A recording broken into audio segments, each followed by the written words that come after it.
Sauran mu barkan mu da warhaka da fatan muna lafiya da fatan kuma za ku danna mana subscribe a wannan channel mai suna Hausa Global TV ko kuma Hausa GTV domin danna subscribe ɗin ku yana ba mu ƙwarin gwiwa tura muku videos masu muhimmanci. Bayan kuma kun danna subscribe ku taɓa ƙararrawar sanarwa domin idan muna ɗora bidiyon mu ku same shi. Allah ya sa mu dace. Al'umma sun kwaci sarkin noma a hannu a cikin garin Kano. Al'ummar jihar Kano sun wannan bajinta ne a wannan rana. Allah ya tsare mu, Allah ya ba mu zama lafiya. Ɗaruruwan mutane ne a garin Chiromawa da ke wajen jihar ƙarƙashin ƙaramar hukumar garin Mana, waɗanda suka ceci wani manomi kuma shahararren mai kuɗi a wannan gari nasu mai suna Chiromawa mai shekara 80.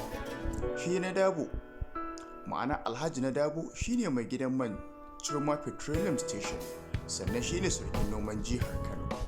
Daily Nigerian Hausa ta samu bayanan cewa su dai 'yan ta'addan waɗanda suka zo da mugan makamai domin yin garkuwa da Nadabo sun dira a ofishinsa ne da ke bakin tasha da misalin karfe 7:35 inda suka rika harbi sama domin su razana al'ummar da suke kewayen shi.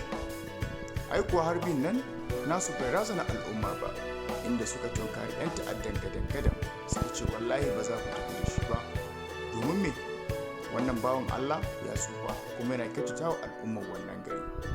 'Yan ta'addan ba su samu nasara ba saboda sun zo ne ranar kasuwa, akwai jama'a da dama suna ta hada-hada a yankin, inji shaidun gani da ido. Suka yi garkuwa da shi su 'yan ta'addan da ɗan shi Yusuf, sai suka yi tattaki zuwa makabarta inda suka ɓoye baburansu, amma na aikuwa sai mutanen ƙauyen nan suka dake suka ba su tashi, ma'ana suka dinga yin kambara har suka razana su waɗannan mutane. Ba su yi wata ba suka kwashe kuɗaɗen da ke cikin aljihun shi wanda suka kai har wajen naira 80,000 suka kuma ranta a nan gari. Bayan hasasin shi a ƙare kenan sun yi harbi babu hasashi a cikin bindigar tasu. Wannan hali da suka nuna ya ceci wannan bawan Allah, kuma wannan hali ya kamata al'umma su dinga nunawa domin me wannan mutane azzalumai ne, ba su da wani abu sai zalunta al'umma. To Allah tsare wannan bawan Allah, Allah ƙara masa imani, Allah ba shi ikon ƙara kyautata musu. Kar ku manta kuma a ƙarshe danna mana subscribe a wannan channel ɗin tamu mai albarka. Amma kuma da ƙarshe rundunar 'yan sanda ta ce ita ta samu nasara wajen ƙwato wannan bawan Allah. Ta ce da haɗin kan 'yan ƙato da gora da 'yan sanda da kuma mutanen gari su suka samu nasarar ƙwatar wannan bawan Allah, in ji Kiyawa.